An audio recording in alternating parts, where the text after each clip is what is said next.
Κυρίες και κύριοι, χαίρετε. Ακούτε ακόμα μια φορά το κανάλι 7, την εκπομπή Πολιτικός Αντίλογος. Έχουμε επιστρέψει από μια διακοπή 2 εβδομάδων λόγω κάποιων περιστάσεων. Σήμερα θα αναφερθούμε και θα συζητήσουμε κάποια ζητήματα τα οποία είναι συναφή αφενός μεταξύ τους, αλλά από την άλλη είναι και λίγο διαφορετικά.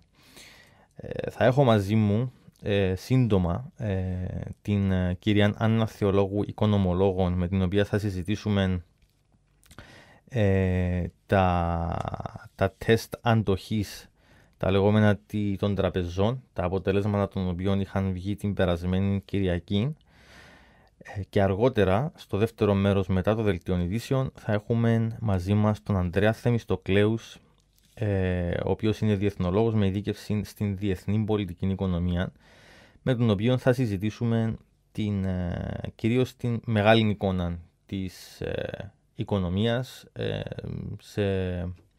σε μάκρο επίπεδο, όπως το ονομάζουμε, και συγκεκριμένα θα συζητήσουμε λίγο την οικονομική κρίση και τις πολιτικές της πτυχές.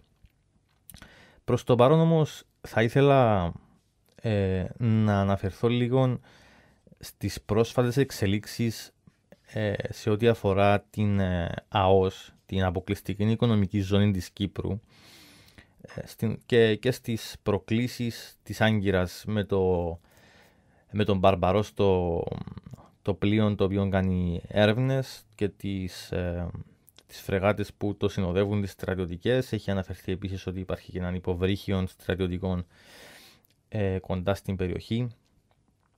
Έχουμε βέβαια και άλλες εξελίξεις που έχουν σχέση με αυτήν την κατάσταση, όπως είναι η συνάντηση των Υπουργών Εξωτερικών Κύπρου, Ελλάδας και Αιγύπτου.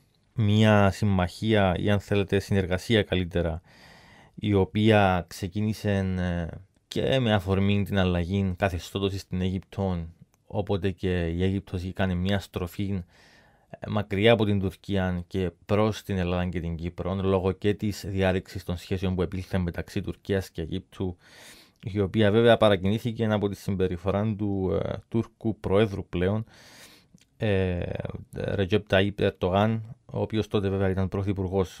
Θα ήθελα να πω ότι αντιλαμβάνομαι μέσα από τον τύπο κυρίως και μέσα από τις διάφορες συνομιλίες που γίνονται ότι υπάρχει μια αναστάτωση στο κοινό, αλλά και στη διανόηση, αν θέλετε, ή στη δημοσιογραφική σφαίρα, για το τι είναι αυτές οι προκλήσεις της Άγκυρας, γιατί γίνονται και μέχρι πού μπορεί να φτάσουν. Οπότε εγώ θα ήθελα να δώσω τη δική μου άποψη για το τι ίσως σημαίνουν αυτές οι προκλήσεις και πόσο σοβαρές είναι. Πρώτον, να πούμε ότι είναι σοβαρές, διότι οποιαδήποτε πρόκληση, οποιαδήποτε κίνηση παραβιάζει το διεθνές δίκαιο, και μάλιστα με τη χρήση στρατιωτικών μέσων. Βέβαια δεν τα έβαλε στην πράξη τα στρατιωτικά μέσα η Άγκυρα, αλλά τα χρησιμοποιεί ως μέσον εξαναγκασμού ή πιθαναγκασμού για να αποφέρει θετικά ωφέλη προς την ίδια. Είναι σοβαρή πρόκληση. Από αυτήν την άποψη δεν είναι καθόλου θέμα προς συζήτηση. Είναι ξεκάθαρο. Από την άλλη πρέπει να δούμε και λίγο, για να μην κινδυνολογούμε και για να μην δημιουργούμε κλίμα φοβίας και φόβου, το οποίο εγώ θεωρώ ότι είναι κάτι πολύ αρνητικό, όχι μόνο για την ψυχολογία της κοινωνίας γενικότερα, αλλά και για την ανορθολογικότητα που μπορεί να προκαλέσει, τις σπασμωδικές κινήσεις που μπορεί να προκαλέσει σε πολιτικό επίπεδο. Να πω καταρχάς ότι θεωρώ προσωπικά ότι η κίνηση της Άγκυρας δεν έχει σκοπό τη δημιουργία κάποιου πολέμου ή τη δημιουργία ενός θερμού στρατιωτικού επεισοδίου. Αυτή είναι μια δική μου προσωπική εκτίμηση, και θεωρώ επίσης ότι η Άγκυρα έχει κάποιους άλλους συγκεκριμένους λόγους για τους οποίους διενεργεί αυτές τις προκλήσεις. Η πρώτη, χωρίς βέβαια κάποια ιεραρχία στη σημαντικότητα αυτών των λόγων, έχει να κάνει με το γεγονός ότι στην ευρύτερη περιοχή υπάρχει μια μεγάλη αστάθεια, μεγάλη ανασφάλεια. Ιδίως στα σύνορα της Τουρκίας με τη Συρία, όπου υπάρχουν μάχες μεταξύ των Κούρδων στη Συριακή πόλη Κομπανί με τους Ισλαμιστές του λεγόμενου Ισλαμικού κράτους. Λοιπόν, αυτή η κατάσταση με τις προεκτάσεις που έχει για τους Κούρδους της Τουρκίας και τις διαδηλώσεις που διενεργούν μέσα στην Τουρκία και ούτω καθεξής, φέρνει την Τουρκία σε μια πολύ δύσκολη γεωπολιτική θέση και κατάσταση. Συνεπώς προσπαθεί η Τουρκία μέσα από τις προκλήσεις στην ΑΟΣ της Κύπρου να δείξει ότι, ξέρετε, μέσα σε αυτήν την κατάσταση εγώ δεν πτώουμε, ούτε έχω κάποιες αδυναμίες, αλλά μπορώ μέσα σε όλη αυτή την προβληματική να χρησιμοποιώ ή να απειλώ ότι θα χρησιμοποιήσω στρατιωτικά μέσα για να καταφέρω αυτό που θέλω. Με άλλα λόγια, μπορούμε να πούμε ότι αυτή η κίνηση είναι κίνηση αδυναμίας, μάλλον, και όχι δύναμης. Χωρίς να σημαίνει όμως ότι δεν είναι μια κίνηση απειλητική. Αυτό πρέπει να γίνει ξεκάθαρο. Από την άλλη, θεωρώ ότι, όπως είναι γνωστόν και ανέκαθεν κάνει η Τουρκία, αυτές τις κινήσεις τις κάνει για να δημιουργήσει τετελεσμένα, για να προβάλλει αξιώσεις επί της Κυπριακής ΑΟΣ, εφόσον δεν την αναγνωρίζει ούτε ως αποκλειστική οικονομική ζώνη και εφόσον δεν αναγνωρίζει ούτε την Κυπριακή Δημοκρατία ως κράτος, αλλά δεν είναι ούτε μέλος της Διεθνούς Σύμβασης για το Δίκαιο της Θάλασσας του 1982, την οποία βέβαια και η Κύπρος έχει επικυρώσει και έχει ορίσει αποκλειστική οικονομική ζώνη με κράτη της περιοχής όπως η ΑΟΣ, το Ισραήλ και η Αίγυπτος, το Ισραήλ και ούτω καθεξής. Τώρα, από εκεί και πέρα, κάτι άλλο που θεωρώ σημαντικό και το θεωρώ κλειδί σε όλη αυτή την υπόθεση είναι ότι η Τουρκία κάνει αυτές τις κινήσεις ούτως ώστε να πιέσει και να δημιουργήσει μια κατάσταση η οποία θα οδηγήσει τις δύο μεριές, και όταν λέω τις δύο μεριές εννοώ την Κυπριακή Δημοκρατία και το ψευδοκράτος, να βάλουν στο τραπέζι των διαπραγματεύσεων το φυσικό αέριο.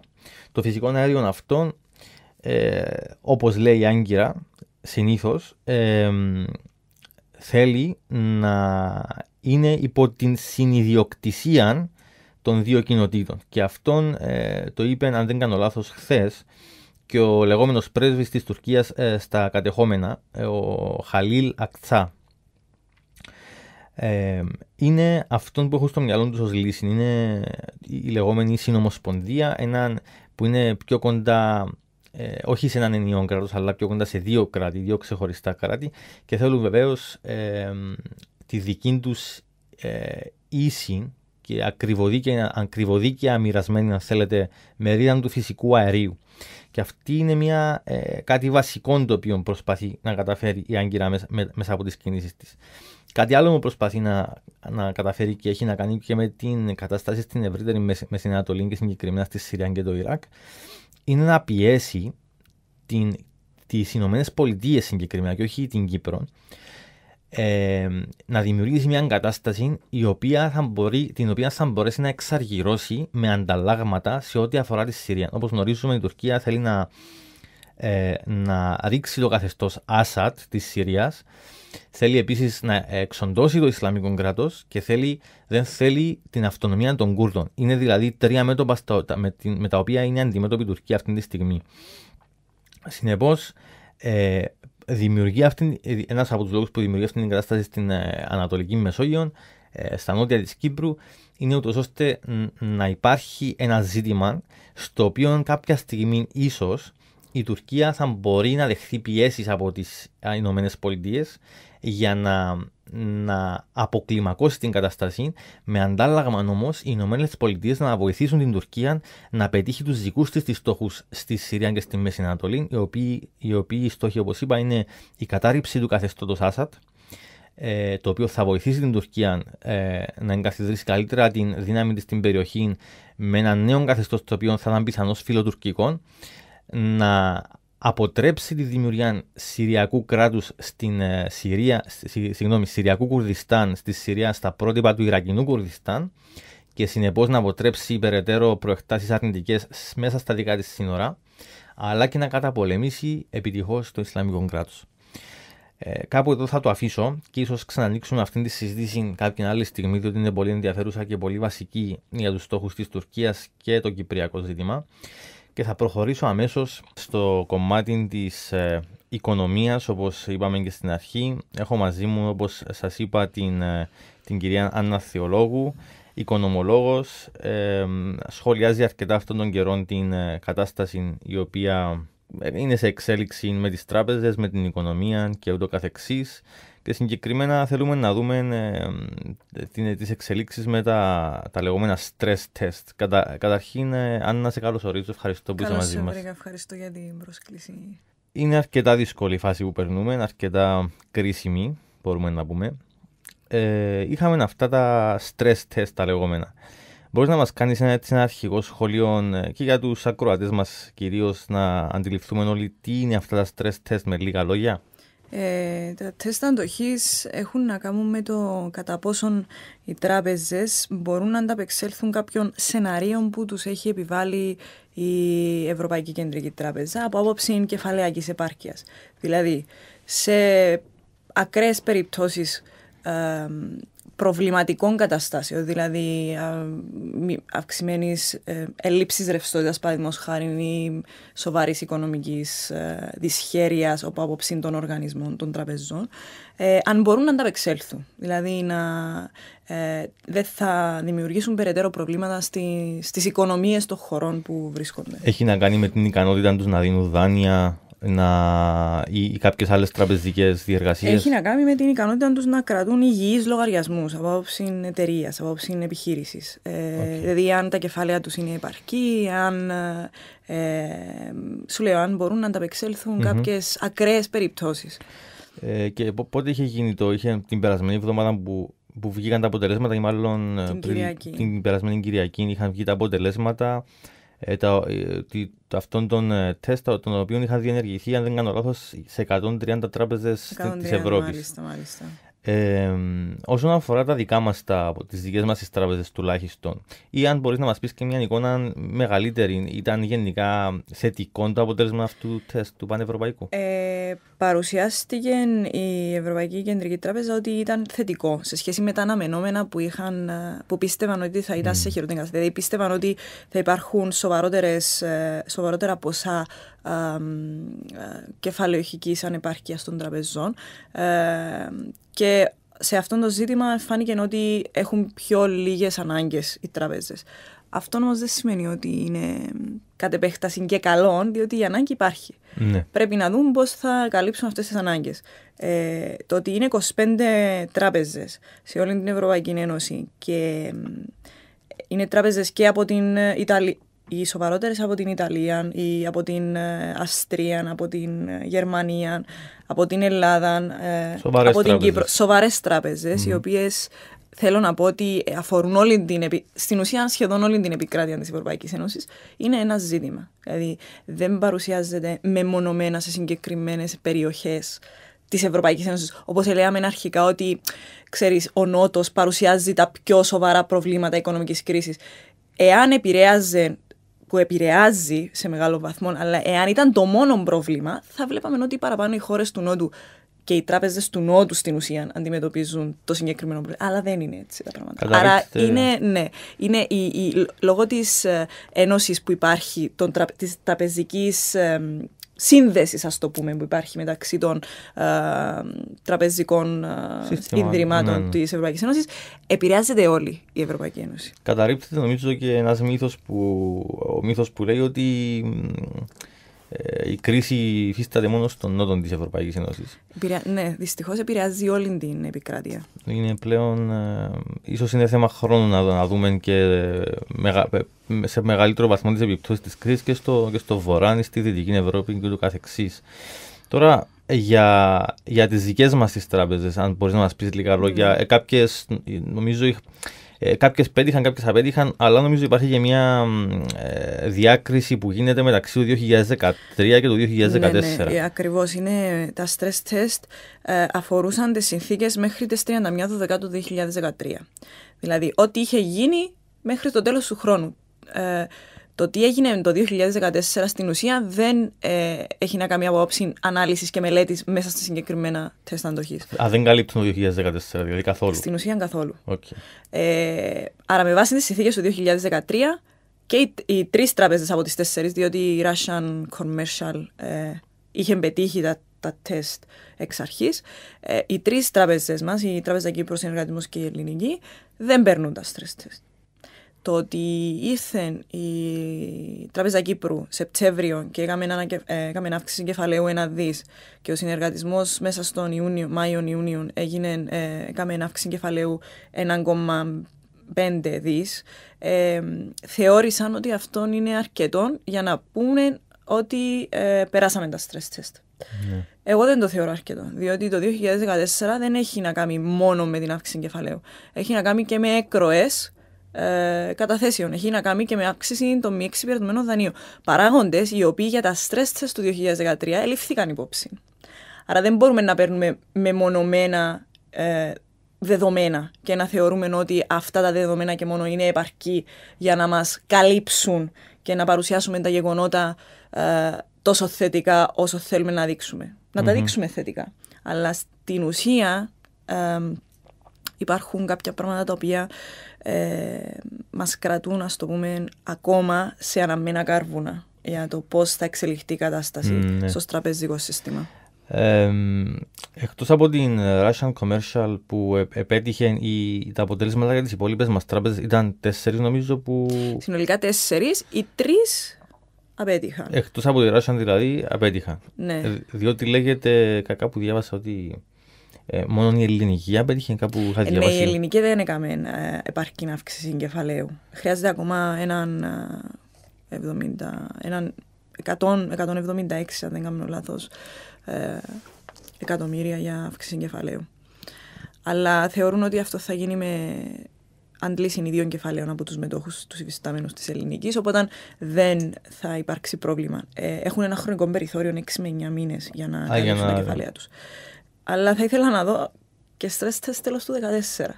Δηλαδή να πάρουμε τη συνολική εικόνα, αν όντως ήταν τόσο θετικά τα αποτελέσματα με βάση το 2013.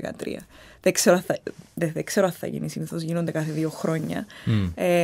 Αλλά πάλι, η ουσία μένει στα ίδια επίπεδα.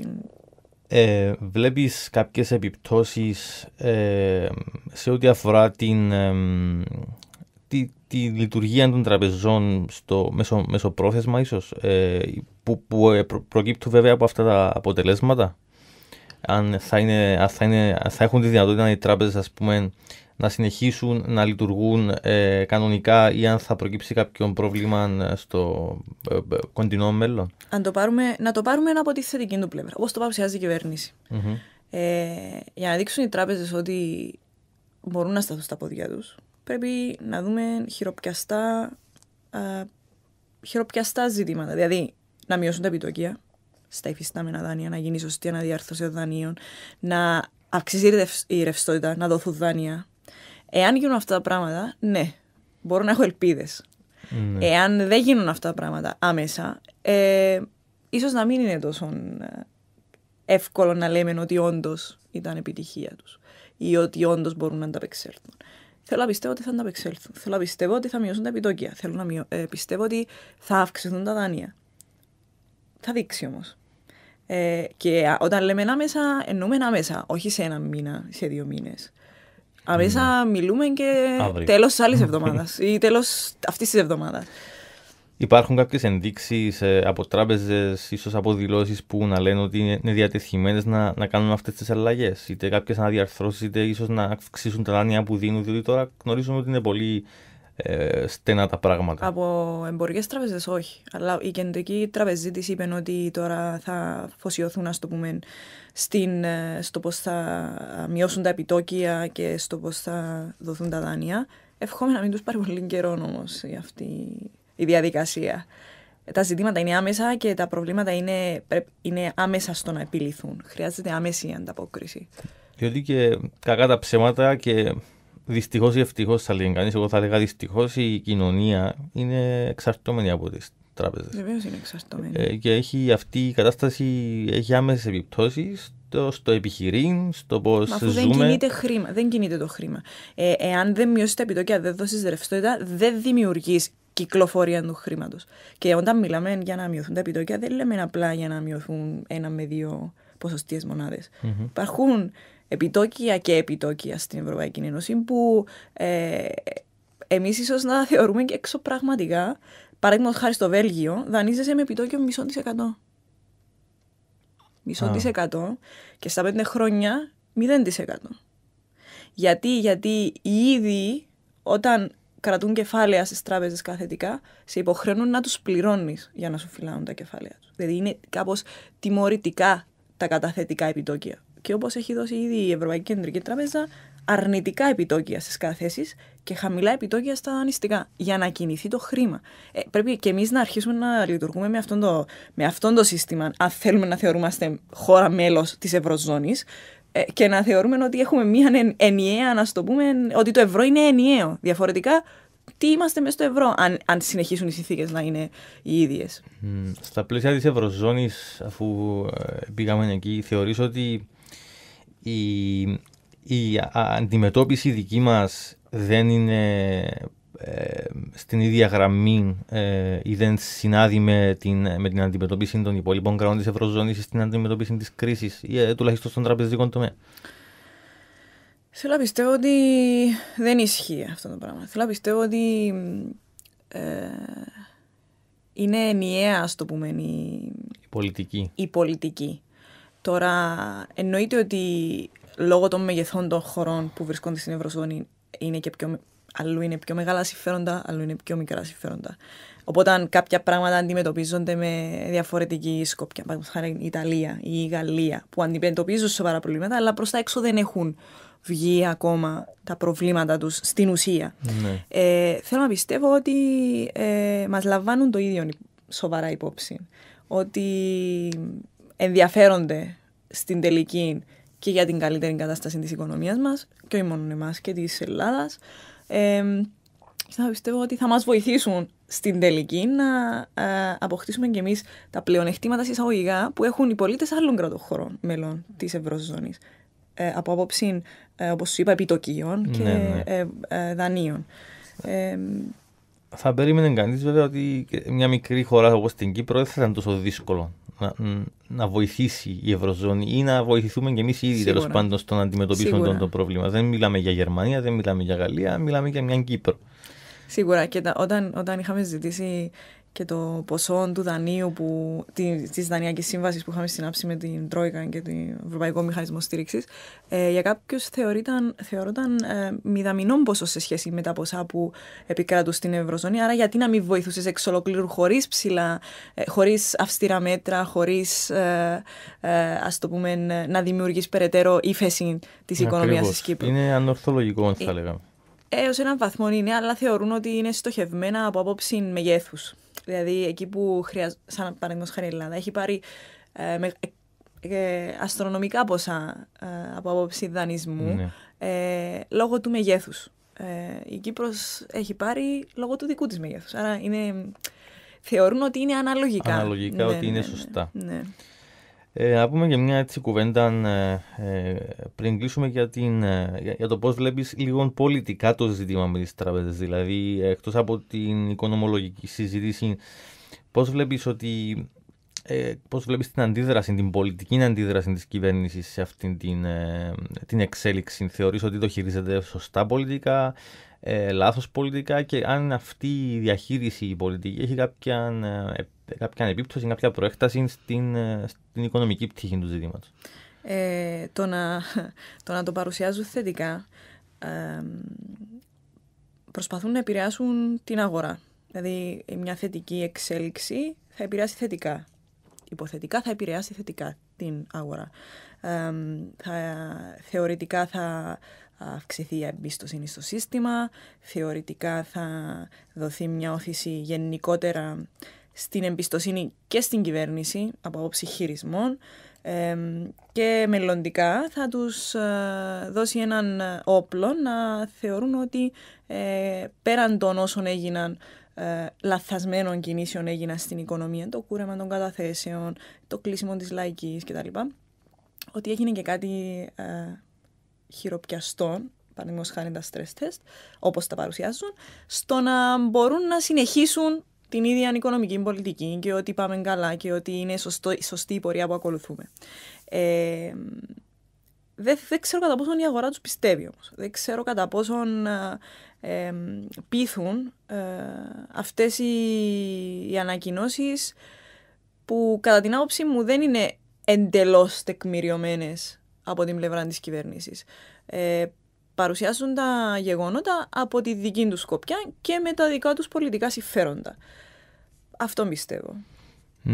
Πιστεύεις δηλαδή ότι έχουν ήδη χάσει ίσως οι επενδυτές στην εμπιστοσύνη τους? Δηλαδή, ακόμα και εσύ, για παράδειγμα, σαν οικονομολόγος, αν το δεις σαν έναν τρίτο μέρος, σαν ένας πιθανός επενδυτής ή σαν ένας πολίτης, θα έλεγες ότι δεν συνάδει το πώς εκφράζεται, το πώς μεθερμινεύεται αυτή η κατάσταση προς τα έξω με το ποια πραγματική είναι την πραγματικότητα. Ναι, και η εμπιστοσύνη δεν μπορεί να ανακτηθεί τόσο εύκολα.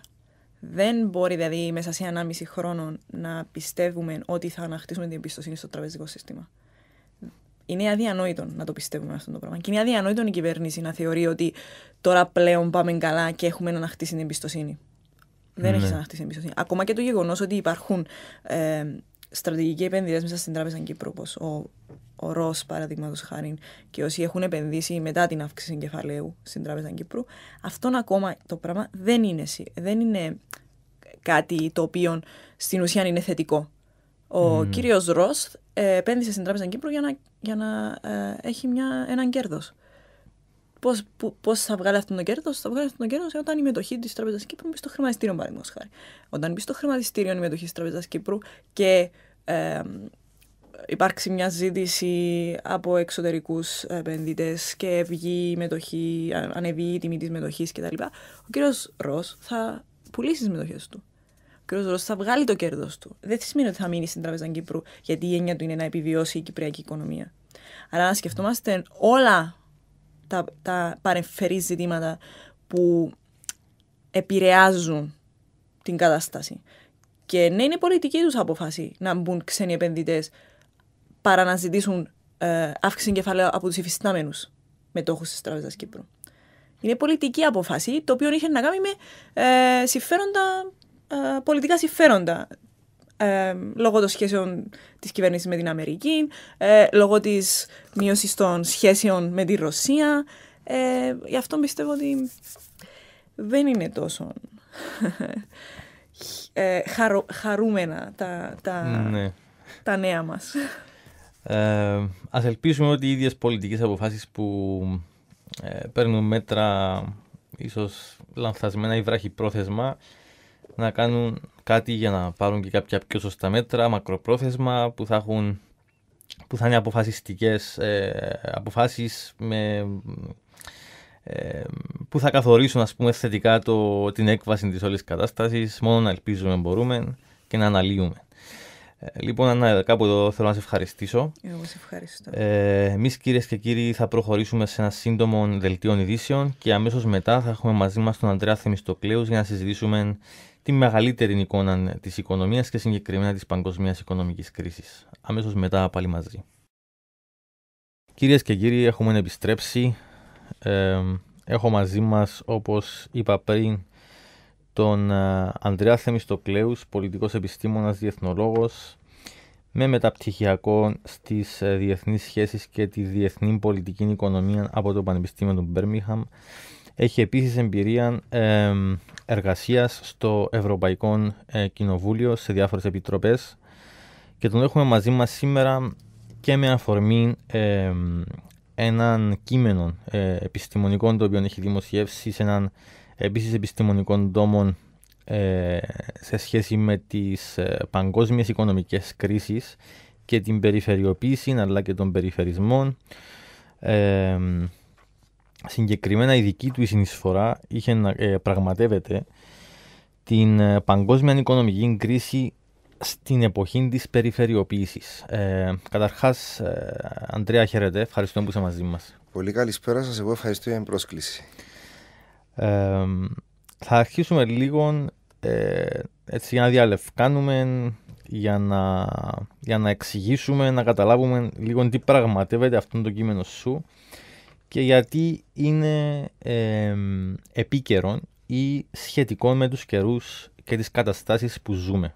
Κοιτάξτε, το κείμενο το συγκεκριμένο πραγματεύεται μια σειρά δεδομένων τα οποία άπτονται της κρίσης, της παγκόσμιας οικονομικής κρίσης, αλλά και τη συνάρτηση της κρίσης με έννοιες όπως ο περιφερισμός και η περιφερειοποίηση, όπως ορθώς έχετε αναφερθεί.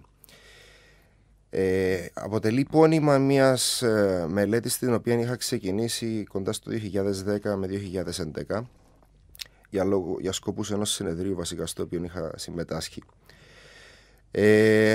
Και έχει πρόσφατα εκδοθεί από την Palgrave Macmillan, την οποία ευχαριστώ πάρα πολύ για την τιμητική αυτή εξέλιξη. Θα δώσουμε και τις λεπτομέρειες προς το τέλος της πλήρης. Από εκεί και πέρα, αυτό που πραγματεύεται το κεφάλαιο το συγκεκριμένο είναι η φύση της παγκόσμιας οικονομικής κρίσης. Τι είναι δηλαδή η οικονομική κρίση, από πού πηγάζει, ποια είναι τα αίτια της, πώς εξελίσσεται, αν εξελίσσεται, πώς μεταβάλλεται, πού οφείλεται και πώς αλλάζει. Έχουμε λοιπόν μια οικονομική κρίση. Κάποιοι τη λένε, και αυτό είναι ενδιαφέρον και ίσως θέλεις να αναφερθείς σε αυτόν, κάποιοι τη λένε οικονομική, κάποιοι τη λένε χρηματοοικονομική, κάποιοι τη λένε στα αγγλικά το financial που λέμε ή το economic crisis κτλ. Η οποία ξεκινά 2007 με το 2008. Εξελίσσεται, κάποιοι λένε ότι πάμε προς ανάκαμψη, κάποιοι διαφωνούν, είναι αυτά τα αρκετά υποκειμενικά κατά άλλους αντικειμενικά ζητήματα, τα οποία φαίνεται ότι δεν μας αφήνουν σε ησυχία κατά πρώτον, και κατά δεύτερον φαίνεται ότι στην πραγματικότητα για να παραμένει αυτή η συζήτηση, αυτόν τον debate για το κατά πόσον η οικονομική κρίση έχει τελειώσει ή υφίσταται ακόμα, σημαίνει, νομίζω εγώ κατά τη δική μου όψη, ότι δεν έχει τελειώσει. Μόνο και μόνο το συζητούμε σημαίνει ότι δεν έχει τελειώσει. Ακριβώς. Λοιπόν, ποια είναι η δική σου λοιπόν εκτίμηση και σύμφωνα και με βάση το δικό σου το κεφάλαιο για τη φύση και τα αίτια και τον τρόπο που εξελίσσεται αυτή η κρίση? Λοιπόν, καταρχάς, σε όλα τα ζητήματα τα οποία μελετούμε κατά καιρούς, ανεξαρτήτως είναι οικονομικά, κοινωνικά, πολιτικά και ούτω καθεξής, το πρώτο πράγμα που πρέπει να κάνουμε, κατά την άποψη μου την υποκειμενική βεβαίως, είναι να θέσουμε το πλαίσιο. Ποιο είναι το πλαίσιο στη συγκεκριμένη περίπτωση? Υπάρχει οικονομική κρίση, είναι αποδεχτό από όλους ότι υπάρχει ένα πρόβλημα στην παγκόσμια κοινωνία την οικονομική. Και σε περιφερειακό επίπεδο και σε τοπικό προφανώς, διαφορετικά σε κάθε περίπτωση, σε κάθε χώρα. Από εκεί και έπειτα, πού υπάρχει σύμπνοια απόψεων, πού υπάρχει διαφωνία? Η σύμπνοια απόψεων είναι αυτή που είπαμε πριν, και το ότι υπάρχει μια διαδικασία εξελιχτική στην κρίση. Πού είναι η διαφωνία η βασική? Στο ποια είναι η φύση της κρίσης? Τι είναι τούτη η κρίση με την οποία βρίσκεται αντιμέτωπος ο πλανήτης ολόκληρος αυτή τη στιγμή? Αυτό που πραγματεύομαι και λέω στο βιβλίο είναι ότι η κρίση αυτή δεν είναι κρίση χρέους, όπως η συντριπτική πλειοψηφία των αναλύσεων αποδίδει. Δεν έχει δηλαδή ένα μεγάλο χρέος όπου εκείνο το χρέος έχει οδηγήσει στην κρίση. Το χρέος προϋπήρχε της κρίσης. Έχει απλά αυξηθεί στη διάρκεια της κρίσης. Κατά συνέπεια δεν λείπουν λεφτά στο παγκόσμιο οικονομικό σύστημα. Έχει γίνει διαφορετική διανομή των λεφτών, πολύ απλά. Κάποιοι που έχουν ονοματεπώνυμο έχουν συσσωρεύσει αμύθιτα εξωφρενικά ποσοστά κέρδους, και η συντριπτική πλειοψηφία των λαών, του κάθε λαού ξέχωρα και όλων των λαών μαζί, έχει συσσωρεύσει μιζέρια, θα έλεγα. Ναι. Θεωρητικά, αν θέλεις, πώς διαφοροποιείται αυτή η προσέγγιση από άλλες? Η βασική διαφοροποίηση είναι ότι αυτό που βάζει επιτάπητος είναι η σχέση βάσης επικοδομήματος. Δηλαδή ότι η βάση είναι η οικονομία και το επικοδόμημα είναι η πολιτική που εφαρμόζεται στην ίδια την κοινωνία. Τι σημαίνει με απλά όμορφα ελληνικά αυτό το πράγμα? Υπάρχει παραγωγή, υπάρχει αγορά εργασίας, υπάρχει χρηματιστικών κεφαλαίων, υπάρχουν διάφορες μορφές διάδρασης οικονομικής στην παγκόσμια κοινωνία. Το ζήτημα είναι, για να δούμε πώς εξελίσσεται στο παγκόσμιο μοτίβο όλη αυτή η συσχέτιση, είναι να δούμε τα ξεκάθαρα απτά δεδομένα στα οποία κανείς δεν μπορεί να διαφωνήσει. Ποια είναι αυτά? Η τεχνολογία εξελίσσεται συνεχώς. Ο παραγόμενος πλούτος σε παγκόσμιο πάλι λέω επίπεδο εξελίσσεται συνεχώς. Ιστορικά προς τα μπρος. Υπάρχουν πισωγυρίσματα στην εξέλιξη, την κοινωνική, την οικονομική, την τεχνολογική. Βελτιώνονται όλο και περισσότερα αυτά τα πεδία. Σε αντίθεση όμως και αναλογικά και μη αναλογικά σε κάποιες περιπτώσεις, η συντριπτική πλειοψηφία του απλού κόσμου, ο καθένας στο πλαίσιο του, δεν καρπώνεται αυτών των παραγόμενων πλούτων, όλων αυτών των πλούτων. Αυτό είναι που βάζει κάτω αυτή η ανάλυση, εξηγώντας και πιο συγκεκριμένα πράγματα, λεπτομερώς.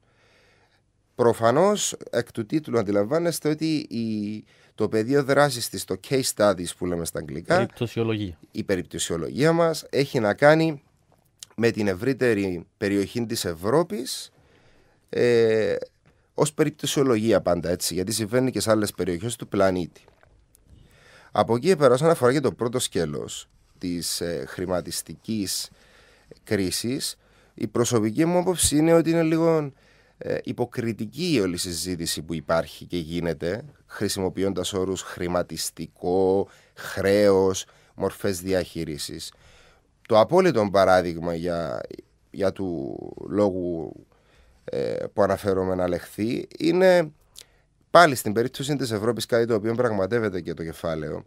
Ανεξαρτήτως μορφής διαχείρισης, αν κάπου κάποια κυβέρνηση ήταν αυτό που λέμε σήμερα νεοφιλελεύθερη ή σοσιαλδημοκρατική ή κεντρώα ή κεντροαριστερή ή κεντροδεξιά ή δεξιοκεντρική εν πάση περιπτώσει, η κρίση και τα αποτελέσματα της, ανεξαρτήτως λέω της μορφής διαχείρισης, ήταν το ίδιο βάναυσα για τον απλό λαό.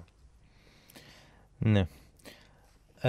Άρα ουσιαστικά λέμε για να απλοποιήσω ίσως αυτά που έχεις πει, ότι υπάρχει ένας παραγόμενος πλούτος, συγκεκριμένος, ίσως δεν ξέρω αν έχεις και κάποιους αριθμούς, μπορούμε να τους αναλύσουμε κάποια άλλη φορά πιο συγκεκριμένα. Υπάρχει όμως αυτός τέλος πάντων ο παραγόμενος πλούτος σε εθνικό αλλά και τελικά συσσωρευμένα σε παγκόσμιο επίπεδο, ο οποίος από ό,τι αντιλαμβάνομαι λες ότι περνά όσον περνά ο καιρός σε λιγότερα χέρια και συνεπώς και τα μέσα παραγωγής περνούν σε λιγότερα, η διαχείριση ίσως των μέσων παραγωγής και η ιδιοκτησία των μέσων παραγωγής περνά σε λιγότερα χέρια και συνεπώς ο περισσότερος κόσμος μένει τέλος πάντων σε ένα ρόλο υπαλλήλου σε όλη αυτή την κατάσταση, έρμεων στις διάφορες αποφάσεις, είτε καλές είτε κακές, συνήθως κακές, αυτών των λίγων ατόμων. Και για να λέμε τα πράγματα με το όνομα τους, αυτοί μιλούμε για τη διαφορά, τη διάκριση μεταξύ δύο τάξεων. Συγκεκριμένα μιλάμε για μια ταξική ανάλυση και είναι και μια μαρξιστική προσέγγιση. Ναι. Ακριβώς. Πρέπει να πούμε ότι οι μαρξιστικές προσεγγίσεις, οι προσεγγίσεις αυτές δηλαδή που βλέπουν τη μεγάλη εικόνα του οικονομικού συστήματος, δεν ασχολούνται κατά κύριο λόγο με τον τραπεζικό τομέα, με τα χρηματοοικονομικά, με τα χρεοπιστωτικά και όλα αυτά, έχουν γνωρίσει κάποια ανέξαρση μετά το ξέσπασμα της οικονομικής κρίσης σε διάφορες βέβαια μορφές, οι λεγόμενες νεομαρξιστικές, οι μαρξιστικές, οι σοσιαλιστικές, διάφορες εκφάνσεις σοσιαλδημοκρατικών αντιλήψεων και συστημάτων τα οποία προωθούνται ως απάντηση σε αυτήν την κρίση. Κατά πόσον θεωρείς ότι κάτι τέτοιο είναι όντως η λύση, και ίσως με ποιον τρόπο θα μπορούσαμε να εφαρμόζαμε κάτι διαφορετικό και να μιλούμε πλέον όχι για μια διαχείριση της κρίσης, αλλά για μια ίσως αναδιάρθρωση του συστήματος, του οικονομικού. Απολογούμε. Λοιπόν, καταρχάς να πω το εξής, που είπαμε και για αριθμούς, να πω ότι από το 1825, όπου παρουσιάζεται για πρώτη φορά στον σύγχρονο καπιταλισμό όπως το γνωρίζουμε μετά το στάδιο της φεουδαρχικής παραγωγής, όπου γίνεται σε συνθήκες ειρήνης, παρακαλώ, παγκόσμια οικονομική κρίση, αρχούσης από την Αγγλία, ξεκινώντας από την Αγγλία. Είναι σημαντικό να δούμε το ότι γίνεται σε συνθήκες ειρήνης, γιατί εδώ καταρρίπτεται διαπαντός το βασικό αξίωμα και επιχείρημα μεγάλων αστών φιλελεύθερων φιλοσόφων θεωρητικών, όπως του Ρικάρτο, του Άνταμ Σμιθ και αρκετών άλλων, οι οποίοι υποστήριζαν ότι σε οικονομική κρίση μπορούμε να οδηγηθούμε μόνο σε καιρούς πολέμου ή εξαιρετικά εξεζητημένων καταστάσεων που άπτονται της ασφάλειας. Πράγμα το οποίο η ίδια ιστορία αποδεικνύει ότι δεν ισχύει.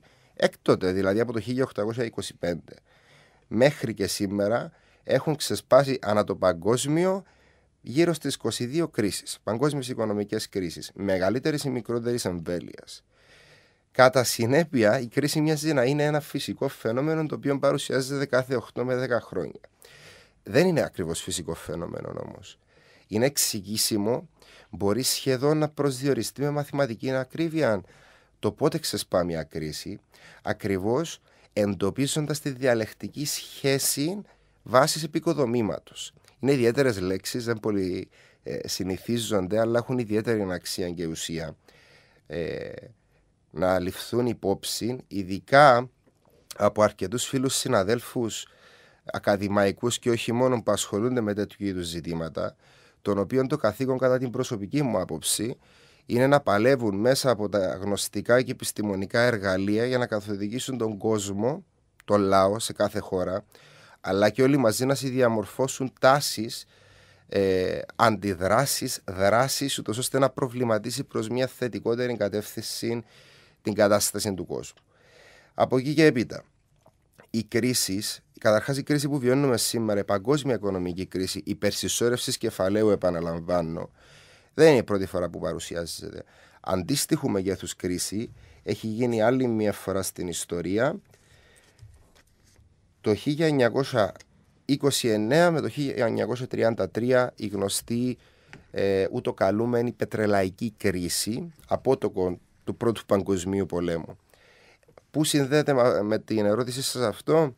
Ακριβώς το ότι δεν είναι η πρώτη φορά που παρουσιάζεται μια έξαρση μαρξιστικών, νεομαρξιστικών, προοδευτικών, σοσιαλδημοκρατικών θεωρημάτων ή θεωρήσεων που να επεξηγούν ή να αναλύουν ή να αναπτύσσουν μορφές εξόδου από την κρίση, διαφορετικής διαχείρισης, αναπροσαρμογής και ούτω καθεξής.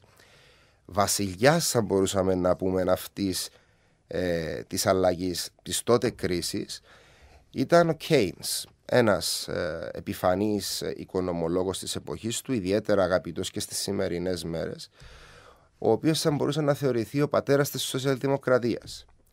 Τι έχει δείξει όμως η ίδια ιστορία? Η μειχτή οικονομία, η σοσιαλδημοκρατία, δηλαδή να συγκεράσουμε λίγο τα συμφέροντα της άρχουσας τάξης και του απλού κόσμου, των εκμεταλλευομένων της κάθε περίοδου, πού μας οδηγεί? Οδηγεί πάλι στην κρίση. Γιατί? Όχι γιατί είναι κακοί άνθρωποι, είναι θέμα καλού ή κακού. Είναι θέμα αντικειμενικών συμφερόντων. Το κεφάλαιο, που δεν είναι κακή λέξη να τη χρησιμοποιούμε, γιατί προσδιορίζει κάτι πολύ συγκεκριμένο, δεν έχει όρια περιορισμούς.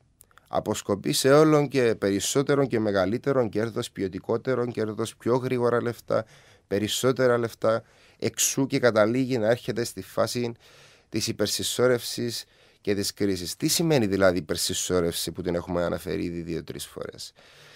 Το να μαζεύεται κεφάλαιο, παραγόμενο κεφάλαιο, δηλαδή λεφτά, χρηματικό κεφάλαιο, επιχειρήσεις, εργοστάσια, πλοία, τα πάντα, ό,τι παράγει κέρδος σε όλων και λιγότερα χέρια. Άλλωστε αυτή είναι και η θεωρία του οικονομικού κύκλου για το πώς φεύγουμε από τα διάφορα 4 στάδια της ανάπτυξης, της ανάκαμψης, της πτώσης, της ύφεσης, της ανόδου.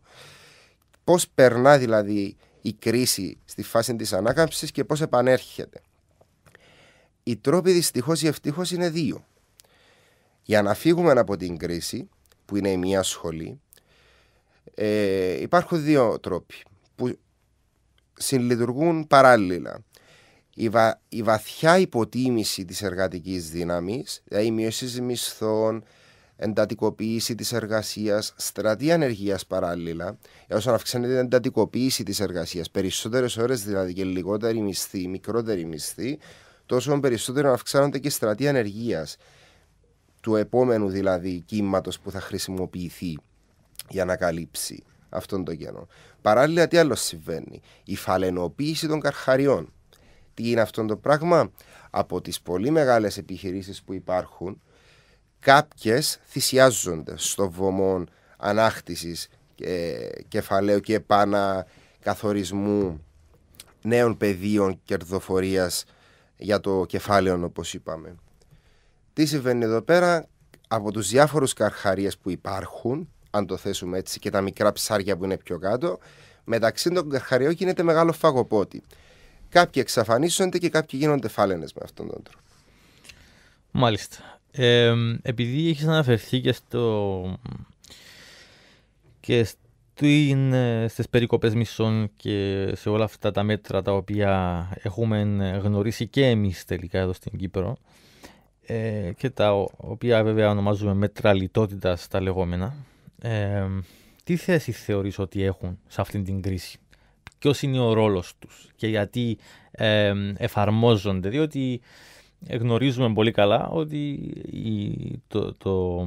το βασικό επιχείρημα είναι ότι αυτά τα μέτρα χρειάζονται, είναι αναγκαία, ούτως ώστε να ανακάμψει η οικονομία, αλλά ακόμα και με φιλελεύθερους όρους, ακόμα και με όρους αυτού του συστήματος, μιας οικονομικής δηλαδή ανάλυσης, η οποία θέλει να διατηρήσει και να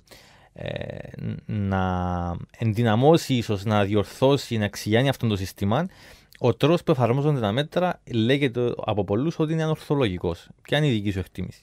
Διαφωνώ κάθετα με αυτήν την προσέγγιση. Δεν υπάρχει ορθολογικός ή μη ορθολογικός τρόπος. Υπάρχουν θεωρητικές κατευθύνσεις, υπάρχουν πολιτικές. Ο καθένας επιλέγει με βάση τα συμφέροντά του. Αν θέλετε να το κάνω λίγο πιο ξύλινο, τα ταξικά του συμφέροντα. Τι συμβαίνει με όλα αυτά τα μέτρα λιτότητας? Καταρχάς, δεν είναι σπόντα αυτό που θα πω, αλλά μπορεί να υποθεί και ως σπόντα. Η Κύπρος δεν είναι το κέντρο της γης. Με πολύ αγάπη σε πολλούς συναδέλφους. Ανά το σύνολο της Ευρωπαϊκής Ένωσης, ανεξαρτήτως του αν μια χώρα είναι κράτος μέλος της Ευρωπαϊκής Ένωσης, ανεξαρτήτως του εάν είναι στο ευρώ, ανεξαρτήτως του ποια είναι τα δεδομένα της, τα μέτρα λιτότητας, τα λεγόμενα, τα μέτρα προσαρμογής, εγώ προτιμώ να λέω, εφαρμόζονται ανεξαιρέτως σε όλες τις χώρες. Στην Αγγλία, στη Γερμανία, στη Γαλλία, στην Ελλάδα, την Κύπρο, την Πορτογαλία, την Ισπανία, παντού. Όπου υπάρχει τρόικα και όπου δεν υπάρχει τρόικα. Ένας μεγάλος μύθος, ο οποίος καλλιεργείται συνειδητά, γι' αυτό λέω δεν είναι θέμα υποκειμενικής άποψης, είναι συνειδητά που καλλιεργείται, είναι ότι στις χώρες τέλος πάντων του Νότου, οι οποίες βρίσκονται υπό το ζυγόν των λεγόμενων της τρόικας, πρέπει να υπακούσουν και να αντέξουν οι λαοί αυτά τα μέτρα, τα δυσβάσταχτα, τα δύσκολα, τα οποία παίρνονται, ούτως ώστε να περάσει το μνημόνιο, να επανέλθει σε ανάκαμψη η οικονομία. Και να πάμε παρακάτω, ρε αδερφέ. Είναι το κλασικό που ακούσα από τον κόσμο. Έλα μου όμως που δεν είναι έτσι. Στη Γερμανία υπάρχουν 5 εκατομμύρια ανέργοι. Πέραν των 8 εκατομμυρίων Γερμανών εργαζομένων ζουν με μισθούς 400 ευρώ. Ελάχιστο εγγυημένο εισόδημα. Που έρχεται τώρα στην Κύπρο και πάρα πολλοί πανηγυρίζουν ή το περιμένουν σαν μάνα εξ ουρανού.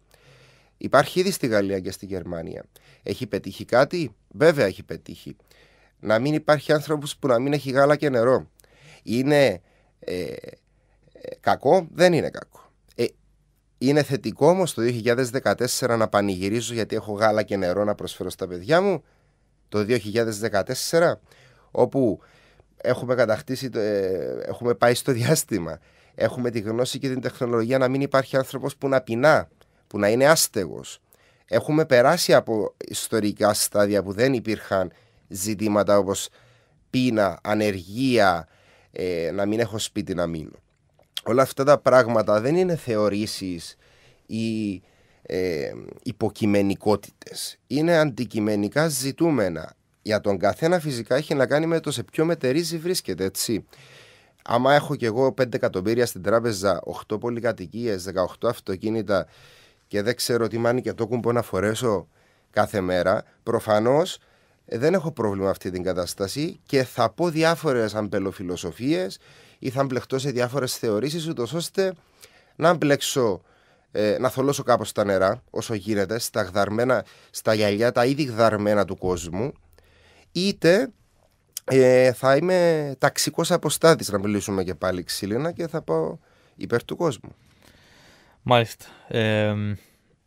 Είναι μια διαφορετική προσέγγιση σαφώς από αυτή που παρουσιάσαμε πριν με την κυρία Άννα Θεολόγου, την οικονομολόγο, και αυτός ήταν και ο σκοπός μας, να αντιπαραβάλουμε δύο απόψεις μαζί, να δείξουμε ότι υπάρχουν διαφορετικές προσεγγίσεις στην οικονομική κρίση, διαφορετικές προτινόμενες λύσεις και ούτω καθεξής. Δυστυχώς όμως ο χρόνος δεν μας παίρνει άλλο. Και γι' αυτόν ακριβώς το λόγο θα ανανεώσουμε κάποια στιγμή το ραντεβού μας με τον Ανδρέα τον Θεμιστοκλέους. Ανδρέα, σε ευχαριστούμε πάρα πολύ που ήσουν μαζί μας. Εγώ σας ευχαριστώ, να είστε καλά. Από μένα, κυρίες και κύριοι, σας εύχομαι έναν καλό υπόλοιπο της ημέρας, της εβδομάδας, και θα τα ξαναπούμε και πάλι την επόμενη Τετάρτη στις 6 το απόγευμα. Χαίρετε.